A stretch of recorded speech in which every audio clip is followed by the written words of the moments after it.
प्राणेश्वर अक्षरातीत इस खिलवत के प्रकरण में मैं की पहचान करा रहे हैं। मैं एक सागर है जिसको कोई भी पार नहीं कर पाता। इन मैं में डूबया सब कोई, या को पार न पावे कोई, या को पार सो पावे, जाको मुतलक बख्शीश होए। सबसे बड़ी राज्य की कृपा क्या है? जिसने अपने मैं के बंधनों को तोड़ दिया, उससे बड़ी कृपा और कुछ नहीं होती। आपके सामने साक्षात राज्य आ जाए, मान लीजिए आपसे कह दें कि जो मांगना हो मांगो, आप क्या मांगेंगे? कोई इल्म मांगेगा, कोई बुजुर्गी मांगेगा, कोई कहेगा कि आप अपने जैसा बना लीजिए, कोई कहेगा कि मेरे सामने कोई टिक ना पाए ज्ञान में, शक्ति में, यही तो मांगेंगे आप। पुराणों में कई कहानियां आती हैं। किसी ने शंकर जी को खुश किया, किसी ने विष्णु भगवान को खुश किया, किसी ने ब्रह्मा जी को खुश किया, कठोर तपस्या करके। क्या मांगा? धन मांगा, राज्य मांगा, पुत्र पौत्र मांगा। किसी ने मांगा कि मैं कभी मरूं ही नहीं। हिरण्यकश्यप ने मांगा, रावण ने भी यही कुछ मांगा था। लेकिन सब कुछ नश्वर है। ये मैं मरत नहीं और कहावत है मुर्दा। सबको मालूम है कि ये सारा संसार नश्वर है। जब ब्रह्मांड नश्वर है तो इस ब्रह्मांड में रहने वाले अविनाशी कैसे हो सकते हैं? जब सूरज नहीं रहेगा, चंद्रमा नहीं, धरती नहीं, आकाश नहीं रहेगा, तब तक तो कैसे कोई चाहे देव हो या असुर इस संसार में अमर रह सकता है? लेकिन मैं हूँ और मेरा ये संसार है, मेरा ये घर द्वार है, मेरा ये शरीर है, मेरे ये परिवार के लोग हैं। इन्हीं के इर्द गिर्द मनुष्य का चिंतन चलता रहता है। और यही क्या है? सबसे बड़ी माया है। ये मैं करत मरत नहीं और कहावत है मुर्दा, आड़े नूर जमाल के यही है पर्दा। हमारे और धनी के बीच में पर्दा सबसे बड़ा क्या है? ये मैं का बंधन। जैसे अभी मैंने कहा कि राज्य आपके सामने प्रकट हो जाए तो आप क्या मांगेंगे? जो आपको संसार में दिखाई दे रहा है, आप यही मांगेंगे ना कि मेरे पास इतना ज्ञान आ जाए कि संसार में कोई भी मेरा मुकाबला ना करे। तो उस ज्ञान से क्या मिलेगा? आपकी चारों ओर जय जयकार हो जाएगी, आपका सीना और चौड़ा हो जाएगा कि मेरे जैसा तो कोई विद्वान है ही नहीं। आप रूप मांग सकते हैं कि मेरे जैसा कोई सुंदर ना हो। आप शक्ति मांग सकते हैं कि सारी पृथ्वी पर आपका एक छत्र राज्य हो जाए, कोई आपका मुकाबला ना करे। और क्या मांग सकते हैं? कुछ संसार में बाकी ही नहीं है। महामती जी ने क्या कहा? ना चाहूँ मैं बुजुर्गी, ना चाहूँ खिताब खुदाए, इश्क दीजो मोहे आपनो, मेरा यही से मुद्दा है। मुझे अपना केवल प्रेम दीजिए। और प्रेम कितनी बड़ी कीमती चीज है। बचने कामस काटिए, राखिए नहीं रज मात्र, जोग बाई सर्वे जीतिए, त्यारे थइए प्रेमना पात्र। जोग बाई सर्वे जीतिए का तात्पर्य क्या है?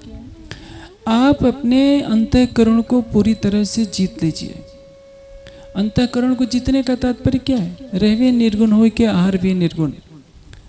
आपके मन में, आपके चित्त में, आपकी बुद्धि में प्रकृति के जो सुख हैं वो 5 भागों में बटे हुए हैं।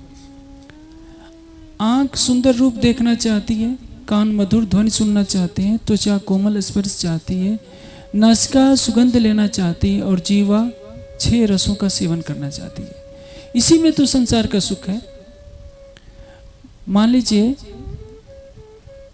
कि आपको सारे संसार का धन इकट्ठा करके दे दिया जाए, सारी पृथ्वी के एक छत्र मालिक हो जाएंगे, तो क्या करेंगे उस धन का? अच्छा खाएंगे, जितनी अच्छी से अच्छी चीजें हो सकती है खा सकते हैं। हीरे मोतियों से अपने शरीर को लाद लेंगे। कानों के लिए बहुत अच्छा संगीत की व्यवस्था करेंगे। स्पर्श सुख के लिए सुंदर वस्तुओं की तलाश करेंगे। आप अच्छे से अच्छे रूपवान से आप विवाह करने का प्रयास करेंगे, रूपवान या रूपवती से। यही तो सुख है, इसके अलावा क्या है? लेकिन इसके बाद क्या होगा?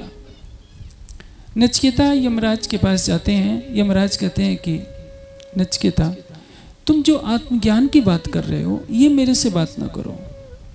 तुम अप्सराओं का सुख मांगो, पुत्र पौत्रों का सुख मांगो, राज्य मांगो, सब कुछ देने को मैं तैयार हूँ। ये मैं वर देता हूँ कि तुमको प्राप्त हो जाएगा। लेकिन ब्रह्मज्ञान या आत्मज्ञान की बातें न करो। ब्रह्मज्ञान और आत्मज्ञान प्राप्त करने के लिए क्या करना पड़ेगा? सबको छोड़ना पड़ेगा।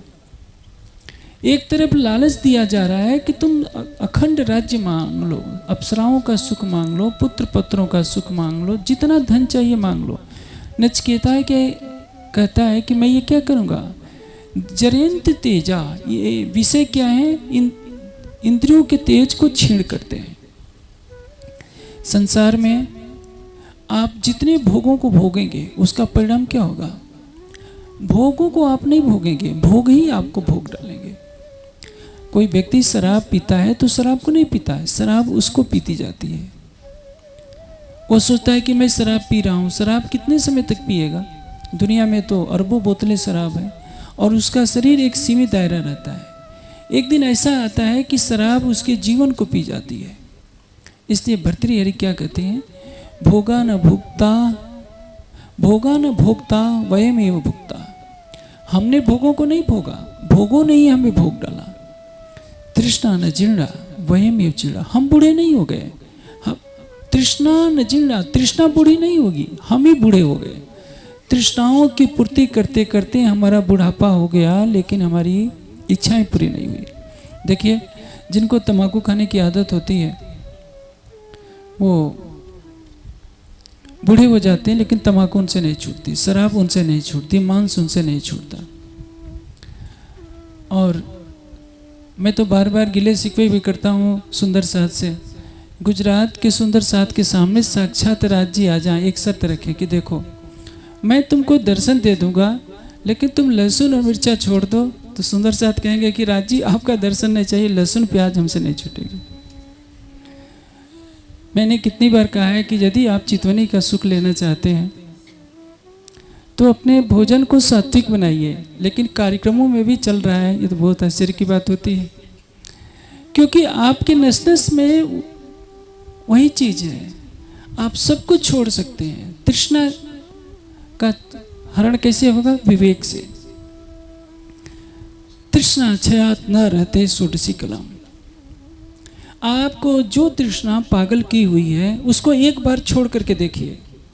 छोड़ने से भोगने की अपेक्षा 16 गुना अधिक सुख मिलेगा। लेकिन आपको मेरी बातों पर विश्वास नहीं होगा। जो भुक्त भोगी है वो जानता है, जो अपनी आत्मा के स्वरूप में रमण कर रहा है उसको पता है कि संसार की तृष्णाओं को छोड़ने के बाद कितना अखंड सुख प्राप्त होता है। और ये मैं खुद ही का बंधन है। ये इस मैं में सारा संसार डूबा हुआ है।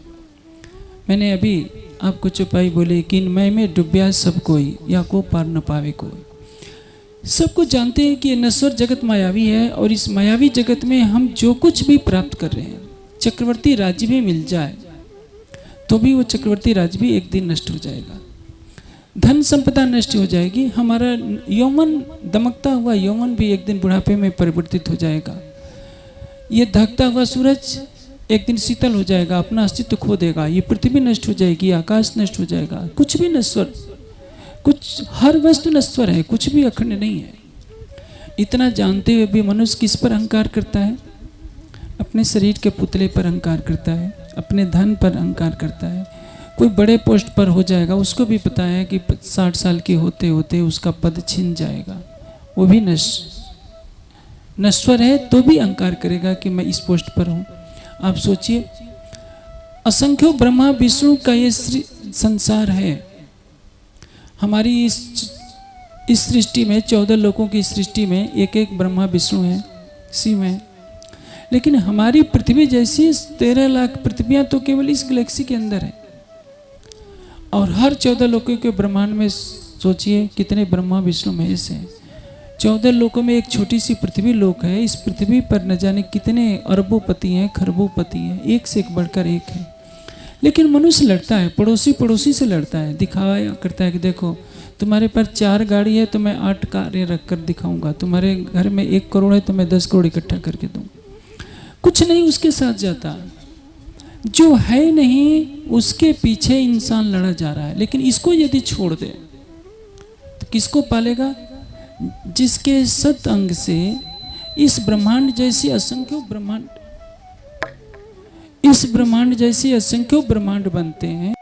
उस अक्षर से भी परे उस अक्षरातीत को पालेगा। आड़े नूर जमाल के यही है पर्दा। राजी जब उस सुख को देना चाहते हैं तो क्या कहेंगे? पहले इस मैं खुदी के बंधन को हटाएंगे। इसलिए खिलवत के प्रारंभिक 4 प्रकरणों में केवल मैं खुदी को ही छोड़ने का वर्णन है। महामती जी की आत्मा के अंदर राज्य विराजमान होते हैं और परम धाम की आत्माओं के लिए ये दिशा निर्देश है कि सबसे पहले जो सबसे बड़ा विकार है उसको छोड़ना है। आपको काम, क्रोध, लोभ, मोह, अहंकार सताते हैं। इसमें सबसे बड़ा विकार जानते क्या है? अहंकार का विकार है। काम क्रोध को हटाया जा सकता है, लोभ को हटाया जा सकता है, मोह को हटाया जा सकता है, क्योंकि अहंकार से तो सृष्टि चल रही है। तपस्वी को तप का अहंकार तो होता ही है, विद्वान को विद्वता का अहंकार होता है, रूपवान को रूप का अहंकार होता है, धनवान को धन का अहंकार होता है। लेकिन ये सब कुछ छूट जाएगा तब धनी के चरण मिलेंगे। बचने कामस काटिए, राखिए नहीं रजमात्र। काम क्रोध लोभ आप तपस्या करके छोड़ देंगे, लेकिन जो उपलब्धि आपने की है उसका भी मन में एक विकार रहता है। इन मय में डूबिया सब कोई, याको पार न पावे कोई। याको पार सो पावे, जाको मुतलक बख्शीश होए। सबसे बड़ी कृपा राज्य की क्या है? जिस पर राज्य विशेष कृपा करते हैं उसको माया का दुख देते हैं, उसको विरह में तड़पाते हैं और विरह में तड़पाकर उसकी मैं खुदी को समाप्त कर देते हैं, तब उसके धाम हृदय में विराजमान होते हैं। एक बार भगवान बुद्ध भिक्षा के लिए किसी सेठ के पास गए। सेठ ने निमंत्रण दिया कि भगवान कल आप मेरे घर भोजन करने आएंगे। बुद्ध ने कहा कि अवश्य मैं आऊँगा। पहुँच जाते हैं भोजन करने के समय पर। सेठ खूब बढ़िया खीर बना करके लाता है और भगवान के भिक्षा पात्र में कमंडल में रखना चाहता है, लेकिन बुद्ध तो उस कमंडल में जानते हैं क्या रख कर गए थे? गोबर रख करके ले गए थे। सेठ कहता है कि भगवान इस पात्र में मैं खीर कैसे रखूं? बुद्ध कहते हैं यदि तुम ये प्रश्न करते हो कि इस पात्र में खीर नहीं रखी जा सकती, तो तुम्हारा हृदय तो विकारों से भरा है। मैं तुम्हारे हृदय में तत्व ज्ञान कहाँ से रखूं? सच्चा ज्ञान जो सत्य ज्ञान जो इतनी समाधि से मैं पाया हूं, तुम्हारे हृदय में तो रखा ही नहीं जा सकता। इसके लिए तुम्हें अपने हृदय को निर्मल करना पड़ेगा। वैसे ही यदि हम परम धाम की उस खिलवत को पाना चाहते हैं, उस मिलमिलावे का दर्शन करना चाहते हैं, चाहे राज जी, श्यामा जी, सखियां सभी बैठे हैं, तो हमें सबसे पहले क्या करना होगा? हमें अपने हृदय के अहंग के पर्दे को हटाना पड़ेगा। आपको जो कुछ मिला है सब राज्य का दिया हुआ है, आपका अपना कुछ नहीं है। यदि आपके पास ज्ञान है तो किसका दिया हुआ है? राज्य का। आपके पास कोई विशेष शक्ति है तो किसकी दी हुई है? राज्य की है। वैसे तो ऊपरी तौर से हर कोई कह देता है कि सब कुछ राज्य ने किया है, लेकिन मन में तो धारणा रहती है कि ये सब मेरा है और यही सूक्ष्म माया है। मेरी मेरी करत दुनी जात है, बोझ ब्रह्मांड सिर लेवे। पांव पलके का नहीं भरोसा, तो भी सिर सर्जन को न देवे। जैसे देखिए बड़े से बड़े आतंकवादी या कोई भी मुस्लिम हो जो प्रतिदिन 10 जानवरों का कत्ल करता हो, वो भी क्या कहेगा? इंशाअल्लाह ऐसा हो जाएगा। इंशाअल्लाह वो अर्थ नहीं समझता कि इसका अर्थ क्या है। इंशाअल्लाह मतलब अर्थात अल्लाह ताला चाहे तो ऐसा हो जाएगा। वो तकिया कलाम है। वैसे ही सब कुछ सुंदर साथ भी वाणी पढ़ता है और अपनी हर वस्तु का अहंग रखेगा, लेकिन क्या कहेगा? राज्य की मेहर से ऐसा कोई नहीं हो सकता। मतलब दावा तो रहेगा कि मेरे जैसा कोई नहीं। राज्य आपको अहंकार नहीं सिखाएंगे। जब लग रही है साथ में, हो रही है रेणु समान, इन जागे का फल यही है, कोई चेतो चतुर सुजान। जागृति किसको कहते हैं? हम अपने अस्तित्व को मिटा दें। एक बरगद का वृक्ष देखिए कितना बड़ा होता है और उसका बीज कितना होता है? छोटा सा बीज है, लेकिन यदि जमीन पर पड़ा रहेगा तो धूप में झुलस जाएगा। मिट्टी में यदि वही बीज ढक जाता है तो अंदर की नमी पाकर वो एक पौधे के रूप में बदल जाता है और वही पौधा बढ़ता बढ़ता वृक्ष के रूप में परिणित हो जाता है। वैसे ही मनुष्य का अहंग है, देखने में छोटा लगता है। मनुष्य का अहंकार इतना बड़ा होता है हिमालय पर्वत के समान, लेकिन दिखाई नहीं पड़ता। उसका रूप कितना छोटा होता है, सरसों से भी दाना इतना सूक्ष्म होता है कि आंखों से अहंकार को नहीं देख सकते, अहंकार के लक्षणों को देख सकते हैं। जैसे आपके पास कोई व्यक्ति आता है मिलने के लिए, आप उसके साथ कठोरता का व्यवहार करते हैं, अपने धन का, अपने पद का, अपने वैभव का, प्रतिष्ठा का अहंग दिखाते हैं, तो अहंकार आपके शब्दों से प्रकट हो रहा है, चेहरे के भावों से प्रकट हो रहा है, अहंकार का रूप दिख नहीं रहा है। लेकिन उसी अहंकार ने आपके और आपके राज्य के बीच में एक पर्दा कर रखा है। आड़े नूर जमाल के यही है पर्दा। हम सब सुंदर साथ यदि परात्म की दृष्टि से अपने को देखें तो क्या होगा? रास में एक चौपाई आती है, आत्म सौनी एक दिशे जुजवी ते दिशे दे। शरीर अलग अलग दिखाई दे रहे हैं लेकिन आत्मा सबकी एक है। देखिए, कहने में तो ये बात बहुत छोटी सी लगती है, लेकिन यदि सब सुंदर साथ इसका उपयोग कर लें कि आत्म सामने एक दिशे जुजवी दिशे दे, हम हर तन में बैठी हुई आत्मा के स्वरूप को देखें तो राग द्वेष के बंधन स्वतः ही समाप्त हो जाएंगे, घृणा के बंधन स्वतः समाप्त हो जाएंगे। जैसे कोई किसी से घृणा क्यों करता है? कि उसको या तो पापी समझता है या बुरा समझता है। एक ही सुंदर साथ है, अपने परिवार से उसको बहुत लगाव है, दूर जगह के सुंदर साथ से किसी कारण से अनबन हो गया तो बैर होता है। दोनों के हृदय में घृणा की ज्वालामुखी दधक रही होती है। उसका कारण क्या है? कि दोनों एक दूसरे के जीव के मन के दोषों को देख रहे हैं। यदि दोनों एक दूसरे के हृदय में बैठी हुई आत्मा को देखें तो क्या होगा?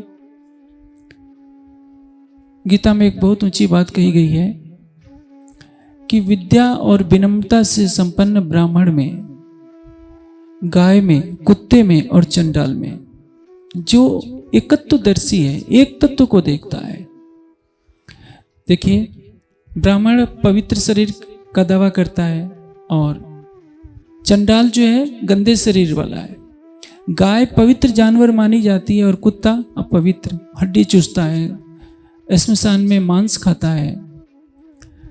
लेकिन जो गाय में और ब्राह्मण में, कुत्ते में और चंडाल में, सब में एक चेतना को देख रहा हो, तत्र कह मोह कह सुका यो एकत्वम अनुपश्यत। पंडित किसको कहेंगे? जिसको ब्राह्मण में और चंडाल में भेद प्रतीत नहीं हो रहा है, क्योंकि वो चेतना को देख रहा है। गाय में और कुत्ते में भी जो एकत्व, एक चेतना को देख रहा है, उसके बाह्य आवरण को नहीं देख रहा है, वही तो महान हो सकता है। इसलिए हम सुंदर साथ को चाहिए कि राग द्वेष से परे होने के लिए, घृणा के विकारों से परे होने के लिए सब में परम धाम की आत्मा की भावना करें।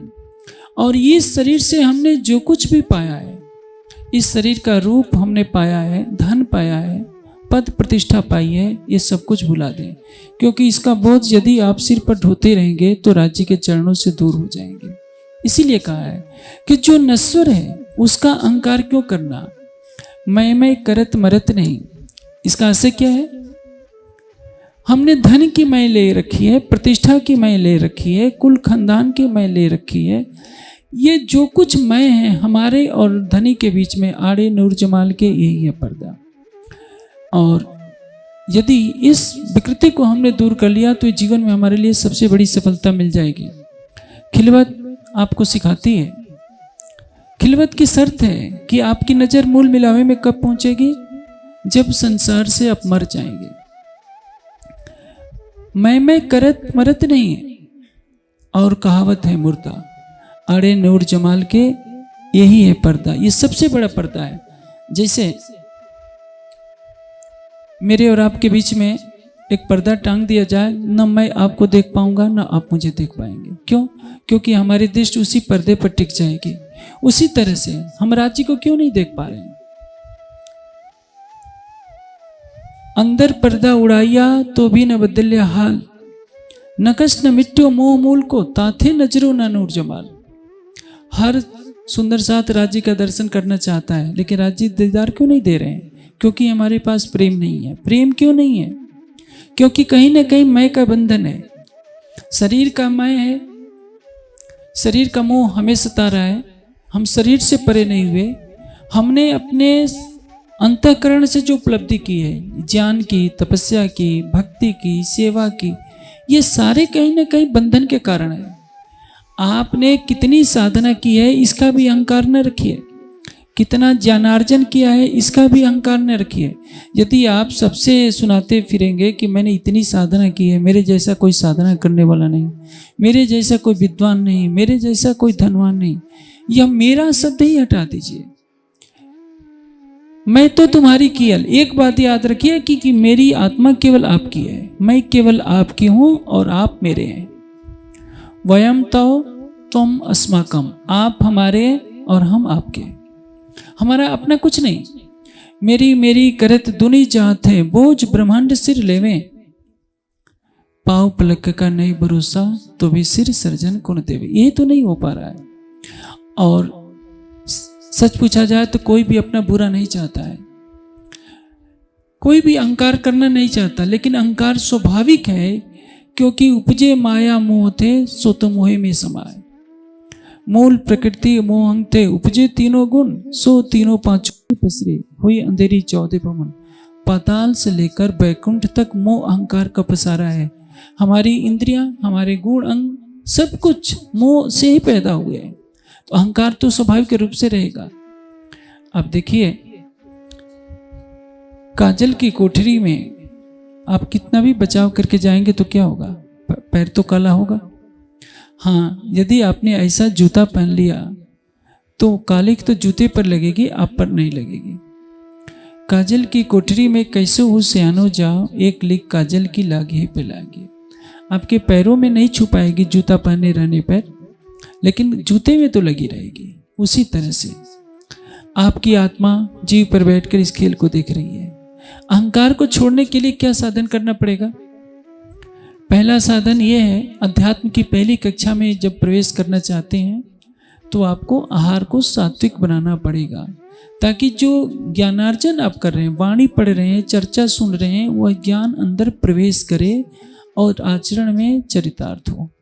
कौल का अर्थ होता है वचन, कहना, अर्थात वाणी के शब्द। फैल का अर्थ होता है आचरण। फैल के बाद होता है हाल। हाल का अर्थ होता है रहने। हमारी अवस्था क्या है? कथने, करने और रहने।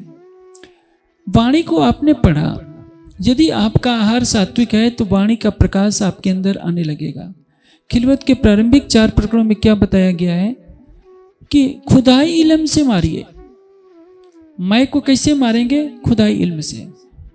ये ब्रह्म ज्ञान क्या कहता है? कर्ता धर्ता कौन है? यदि आप मानते हैं कि मैं कर्ता धर्ता हूं तो आपको अहंकार आएगा। योगेश्वर श्री कृष्ण ने क्या कहा है कि अर्जुन, तुम कार्य करो लेकिन अहंता त्याग दो कि मैं कर रहा हूं। यदि मनुष्य में आसक्ति होगी, कार्य की अहंता का संस्कार होगा, तो आसक्ति का कारण बनेगा और भाव के बंधन का कारण बनेगा। आप निष्काम भाव से कर्म कीजिए। निष्काम भाव से करने का तात्पर्य क्या है? कार्य तो कीजिए लेकिन उसमें आसक्ति न रखिए। आसक्ति कब पैदा होती है? जब अज्ञानता का प्रवेश होता है। कर्तव्य समझकर जो कार्य किया जाता है उसमें आसक्ति पैदा नहीं होती। जैसे आपको सर्विस चाहिए गृहस्थी चलाने के लिए, तो आपको पढ़ाई करनी पड़ेगी। पढ़ाई करना एक कर्तव्य है, गृहस्थी चलाना एक कर्तव्य है। लेकिन पढ़ाई करते समय आप परीक्षा में अनुत्तीर्ण हो जाते हैं, फेल हो जाते हैं, तो दुखी मत होइए। आप कर्तव्य पथ पर बने रहिए। जीवन के पथ पर कोई भी व्यापार करते हैं, आप कुछ भी करते हैं, कृषि करते हैं, आपकी इच्छा के विपरीत कुछ हो जाता है तो उसमें निराशा मत लीजिए कि हाँ मेरा तो सब लूट गया। यदि ये आसक्ति रखेंगे तो निश्चित है कि आप दुखी होंगे। आप आपके मन में प्रश्न होगा कि बिना आसक्ति के तो कोई काम नहीं करेंगे। जैसे आप खेती करते हैं, खेती करते समय आपको ये ध्यान तो रहेगा कि ये मेरा खेत है, इसकी पैदावार मेरे घर में जाएगी। या आप बिजनेस करते हैं तो आप इसी भाव से करते हैं कि इसकी आमदनी मेरे पास उपलब्ध होगी तो मैं करूंगा।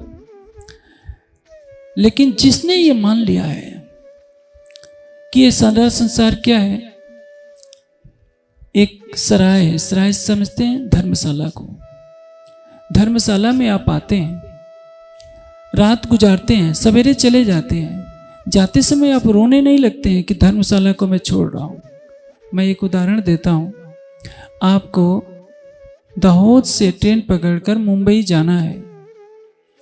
आप ट्रेन में बैठेंगे, रात को सोएंगे भी, बम्बई उतरकर आपको काम के लिए जाना है। ट्रेन स्टेशन पर आपकी ट्रेन जब पहुंच जाती है और आप दुखी होने लगते हैं कि ट्रेन को मुझे छोड़ना पड़ रहा है, तो लोग क्या कहेंगे कि पागल हो गए हो, तुम्हारा मंतव्य था मुंबई पहुंचना, अब बम्बई उतरो, जो काम करना है करो, ट्रेन तो फिर आएगी जाएगी, तुम ट्रेन के लिए रोओगे तो तुम्हारा दुख है।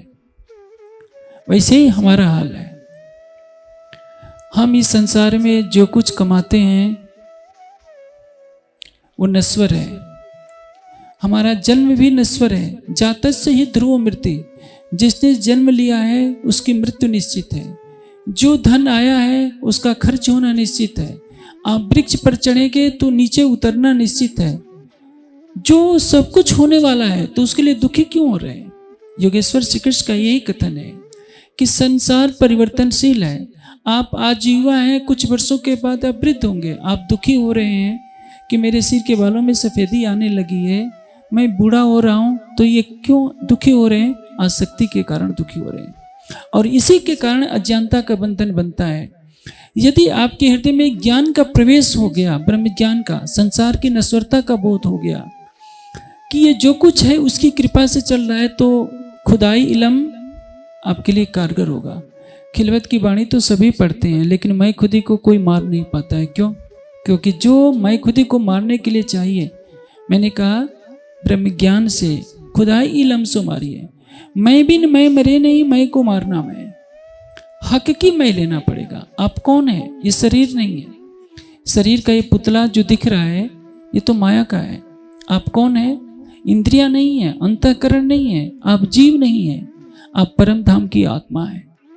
यदि परम धाम की आत्मा के भाव से देखेंगे कि मैं परम धाम की आत्मा हूं, तो शायद आप कोई भी पाप नहीं कर पाएंगे। अहंकार किसका होता है?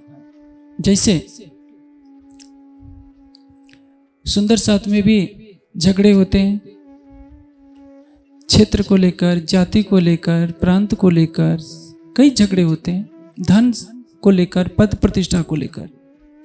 यदि आपकी नजर वहां हो जाए कि हम परम धाम में बैठे हैं, तो आप किसी को क्या नीचा दिखाना चाहेंगे? क्या किसी से झगड़ा कर पाएंगे? ये शरीर दिख रहा है और संसार दिख रहा है, तभी तो विवाद है। जब इधर से नजर उधर कर लेंगे तो आपके हृदय में कौन बैठेगा? युगल स्वरूप के चरण कमल।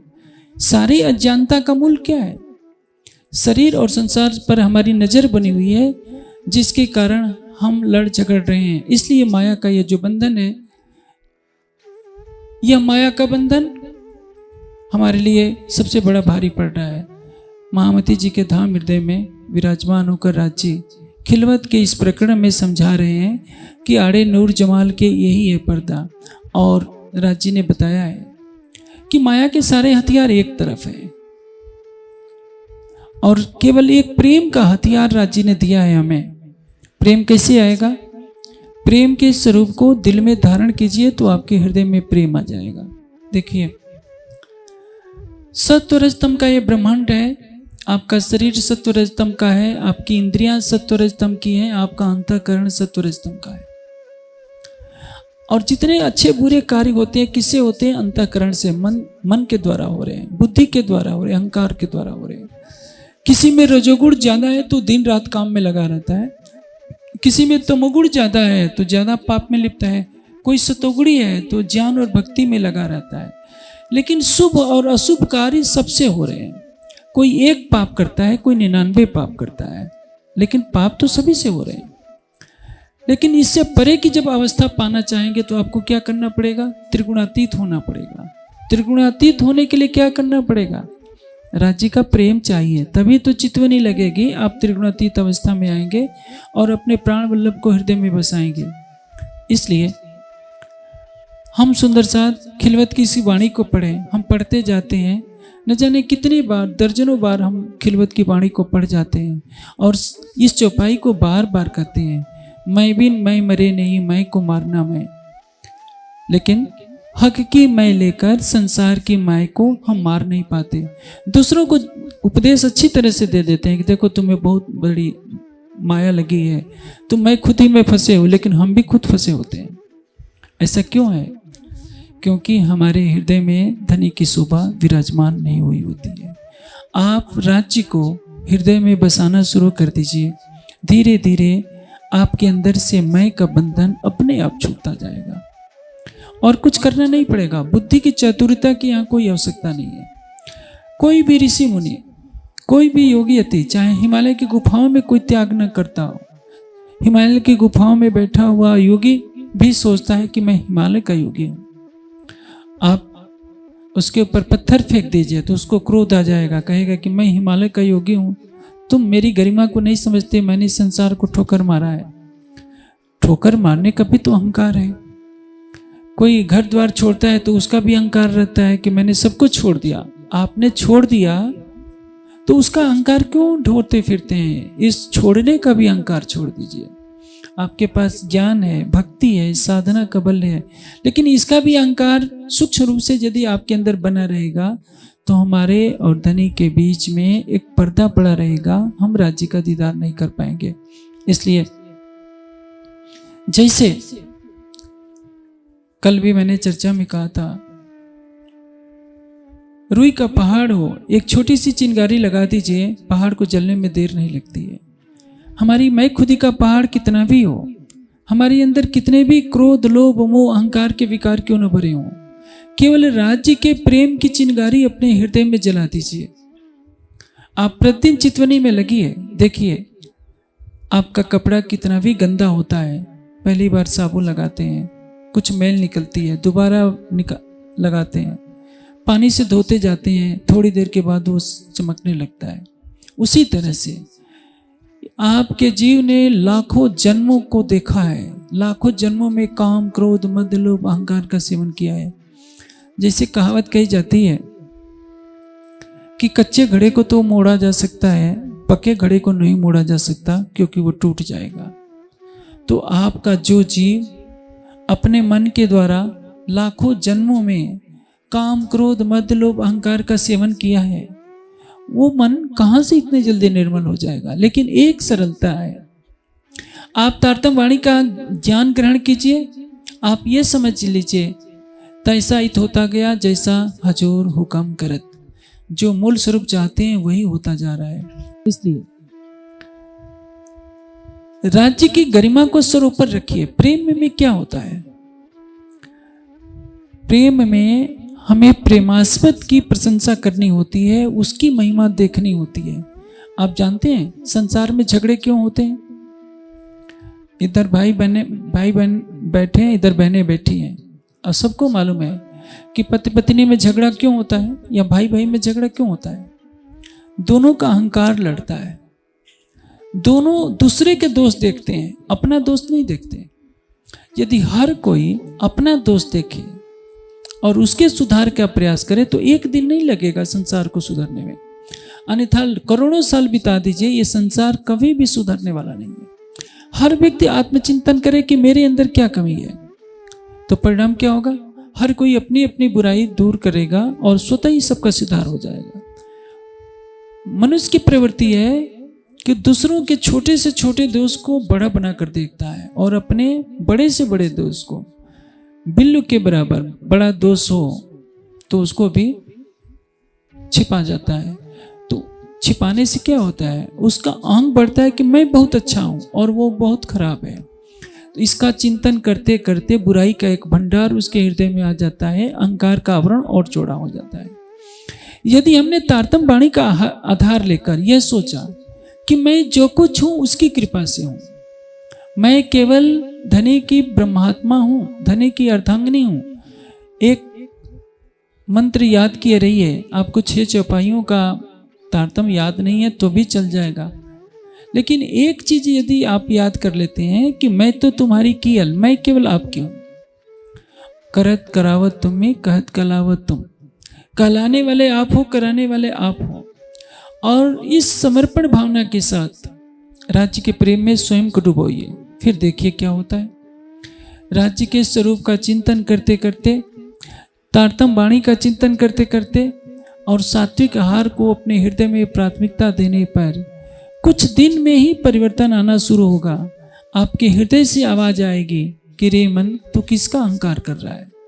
तुझे धन का अहंकार करना व्यर्थ है, पद का अहंकार करना व्यर्थ है, रूप का अहंकार करना व्यर्थ है, ज्ञान और साधना का अहंकार करना व्यर्थ है। जानते हैं, किसी मंच पर 100 चोर बैठे हों तो उनमें झगड़ा शायद कम होगा, लेकिन 5 विद्वान बैठ जाएं, किसी विषय पर कह दिया जाए तो 5 विद्वान लड़ पड़ेंगे। 5 क्यों लड़ेंगे?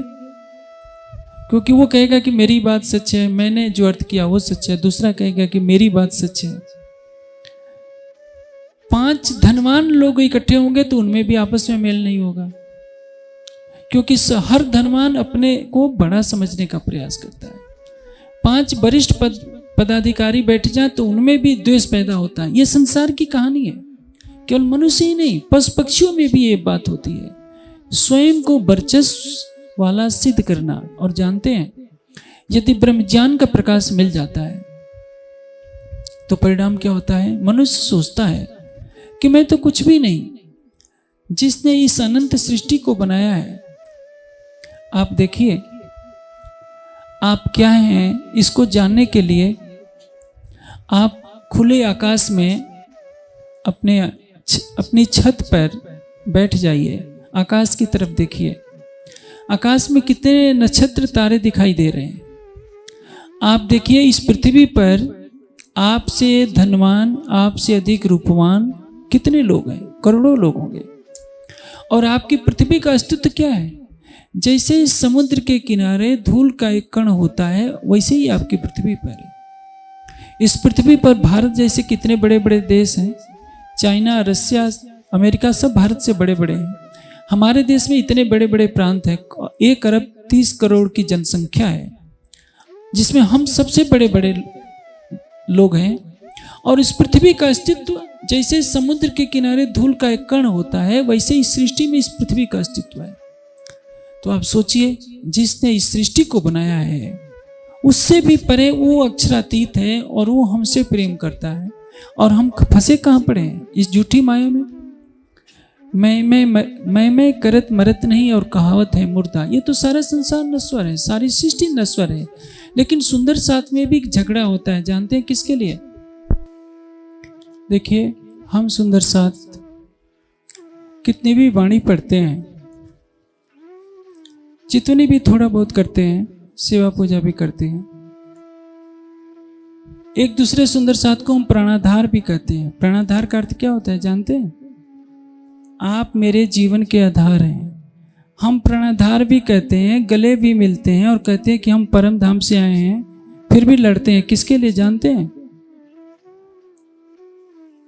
छोटे छोटी बातों के लिए लड़ते हैं, छोटे से छोटे ट्रस्टी के पद के लिए लड़ते हैं, थोड़े से पैसे के लिए लड़ते हैं, थोड़े से सम्मान में कमी हो जाए तो उसके लिए लड़ते हैं। कहने का ऐसे क्या है? ज्ञान हम सुनते हैं, वाणी पढ़ते हैं, लेकिन ज्ञान हमारे हृदय में प्रवेश क्यों नहीं कर रहा है? हम जानते हैं कि यही मैं खुद ही टले तो बाकी रहेगा खुदा। हम इस मैं के बंधन को तोड़ देंगे तो हमारे और धनी के बीच में कोई बंधन नहीं रह जाएगा।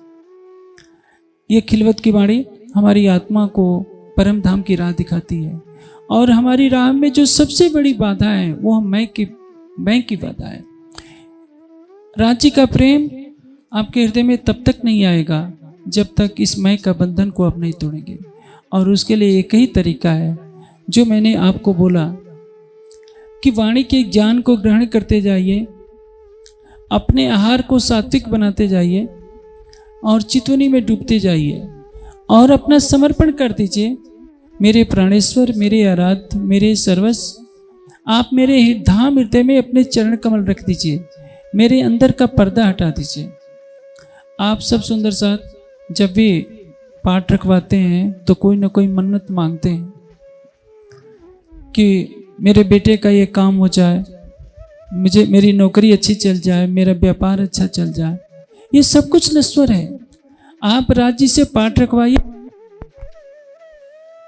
आप जब भी पाठ रखवाइए तो राज्य से एक ही प्रार्थना कीजिए कि मेरे अंदर के विकारों को दूर कर मेरे धाम हृदय में अपने चरण कमल रख दीजिए और कुछ मत मांगिए। तुम आए सब आया, दुख गया सब दूर, श्री महामत ये सुख क्यों कहूँ जो उदया मूल अंकुर। राज्य के चरण कमल आपके हृदय में पड़ेंगे तो आपके हृदय से माया अपने आप दूर भाग जाएगी। राज्य से उनके चरण को मांगिए। देखिए, जब आपके कक्ष में अंधकार भरा होता है, आप बिजली का बटन दबा देते हैं तो क्या होता है? पूरी कक्ष में प्रकाश ही प्रकाश फैल जाता है। उसी तरह से जब तक आपके हृदय में राज्य के चरण कमल नहीं पड़ेंगे, आपको माया सताती रहेगी। काम, क्रोध, मद, लोभ, अहंकार आपको परेशान करते रहेंगे। लेकिन जिस क्षण से राज्य का स्वरूप आपके हृदय में बसना शुरू होगा, जो जो अर्श हुए नजीक त्यों तो खेल हुए दूर। परिणाम क्या होगा? आपके धाम हृदय में जैसे ही युगल स्वरूप की छवि बसने लगेगी, आपके हृदय में ऐसी स्थिति बन जाएगी कि वहाँ से माया का नामो निशान भी नहीं रहेगा। इसको कहते हैं माया गई पोताने घेर, हवे आत्म तो जाज्ञानी के। जब आत्मा जागृत हो जाती है तो उसमें माया का कोई भी प्रवेश नहीं रहेगा। इसलिए आप संसार की मन्नत मत मांगिए, क्योंकि जो भी मांगेंगे आपको चक्रवर्ती राजा भी बना दिया जाए, संसार का सबसे बड़ा विद्वान भी बना दिया जाए, कितनी भी बड़ी बुजुर्गी मिल जाए, तो वो सभी कुछ नश्वर है। इसलिए केवल एक ही चीज मांगिए कि राज्य मेरे अंदर के अहंग को दूर कर दीजिए और अपने चरण कमल मेरे हृदय में रख दीजिए। इसके अलावा आप कुछ भी मांगेंगे तो वो नष्ट हो जाएगा। राज्य से आप हुक्म भी मांगेंगे तो वो भी क्या होगा? हुक्म किस पर निर्भर है? आपने हाकिम को मांग लिया तो उसके हुक्म तो आपके साथ रहेगा। आपने राज्य को मांग लिया तो उनका इश्क, उनका इल्म, उनका हुक्म, उनकी शोभा, सब कुछ आपको मिल जाएगी। जो मैं को उड़ावे कोई। कह रहे हैं कि यदि कोई सुंदर साथ अपनी मैं खुदी को उड़ा देता है, कैसे उड़ाएगा मैं खुदी को? खुदाई इल्म से, वाणी के ज्ञान से उसके अंदर विवेक पैदा होगा।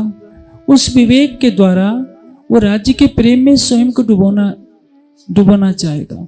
जैसे जैसे हम राज्य के प्रेम में डूबते जाते हैं, जैसे मैंने आपको कहा, जब आजकल तो कपड़ा धोने की मशीनें हैं, मशीन में डाल देते हैं, पता नहीं चलता कि उसकी मैल क्या होती है। पहले और आज भी गांव में तो हाथ से भी धोते हैं। जब आप कपड़े पर साबुन लगाते हैं तो आपको मैल दिखती है, आपके हाथों में भी मैल आती है, उस पर पानी गिराते हैं। वैसे जैसे जैसे आप चितवनी में डूबते जाएंगे, राज्य पर समर्पित होते जाएंगे, वाणी का प्रकाश लेते जाएंगे, यह वाणी आपको बताती जाएगी कि तुम अपने ऊपर कुछ मत लो, करने कराने वाले कौन है? एकमात्र राज्य।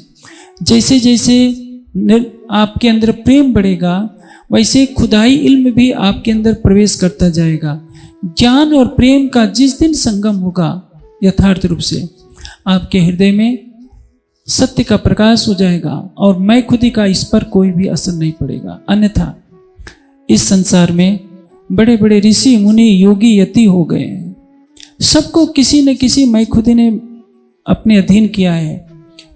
महामती जी के द्वारा राज्य ने सबसे बड़ी बात कहलवाई है कि इन मैं में डूबिया सब कोई, याकूब पार न पावे को। या को पारसु पावी जाको मुतलक बख्शिश हो। देखिए इसी प्रकरण में एक चौपाई आती है खिलवत के संदर्भ में कि मारिया कहिया काढ़िया कहिया और कहिया हो जुदा, यही मैं खुद ही टले तो बाकी रहिया खुदा। मैं खुद ही छूट जाएगी तो क्या होगा, उसका स्वरूप खुदा का स्वरूप हो जाएगा।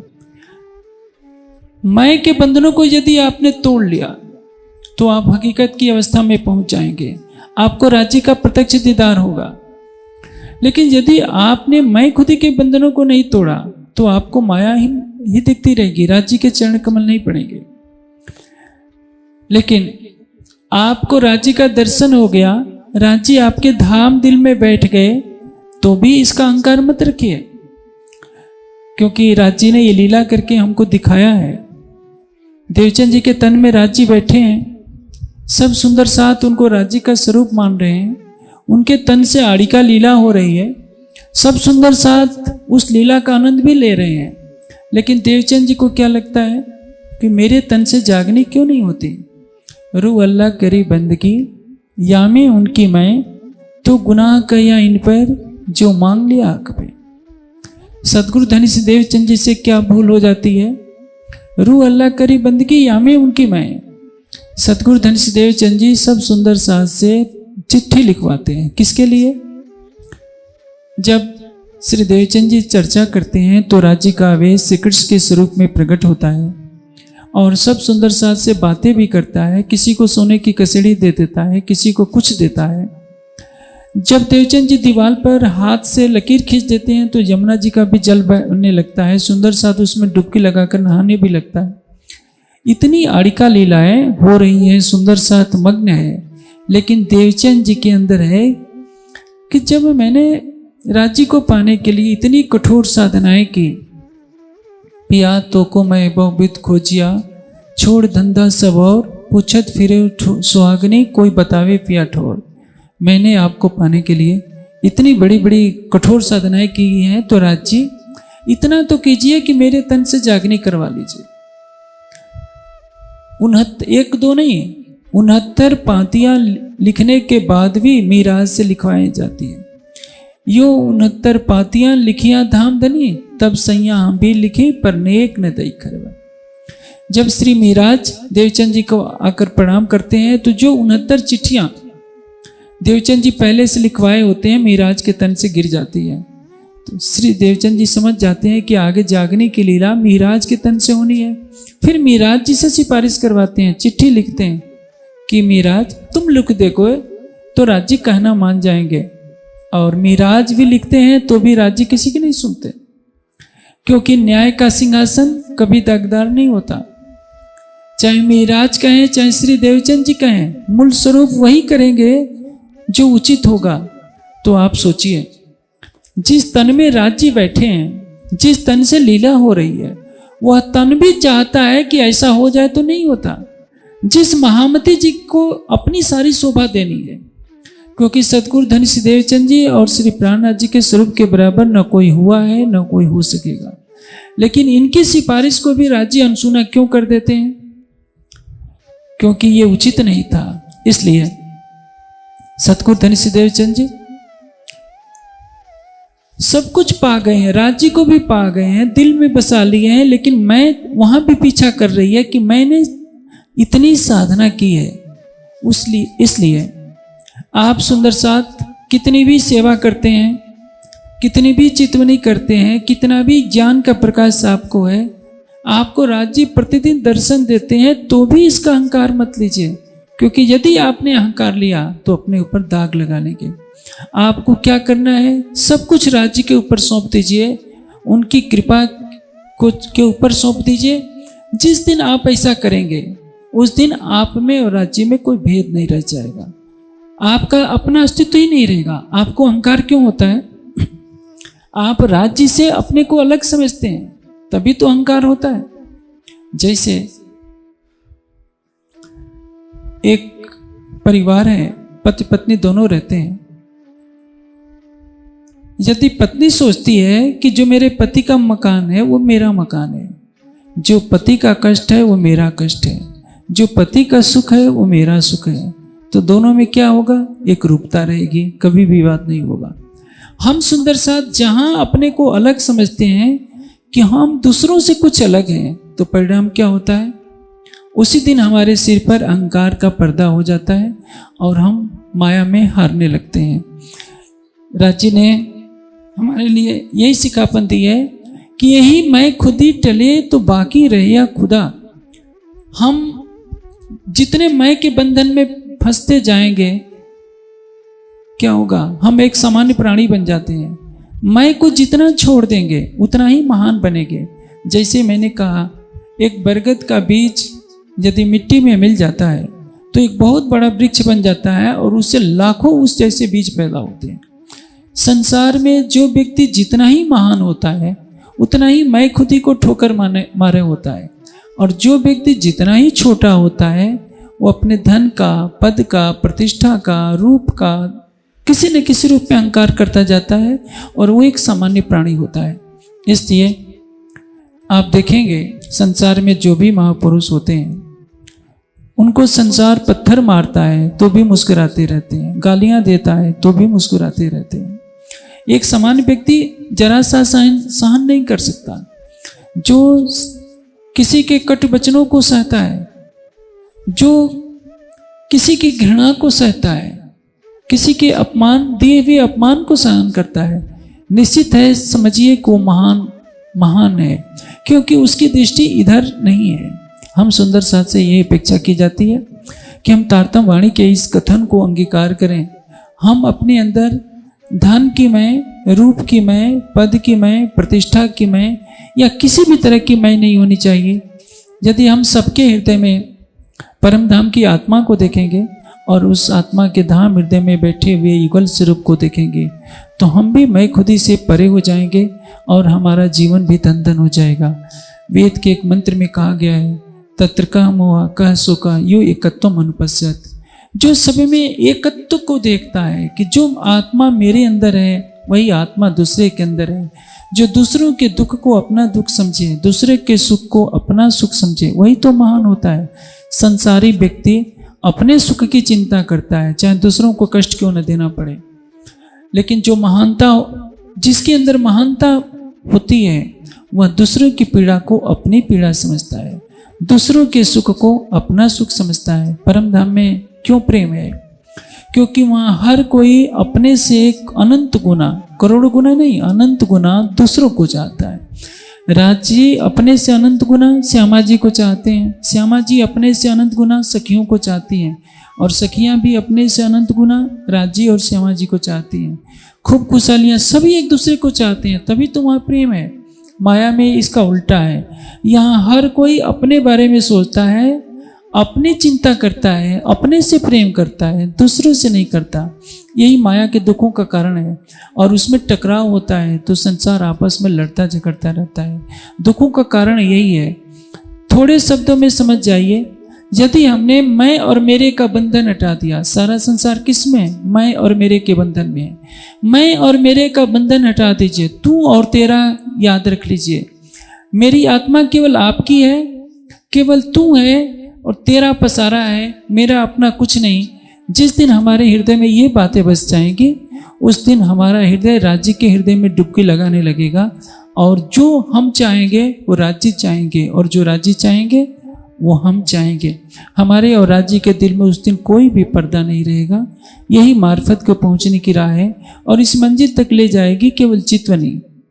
चितवनी वाणी का ज्ञान, अटूट समर्पण, अटूट विश्वास और सात्विक आहार। सात्विक आहार पहली सीढ़ी है।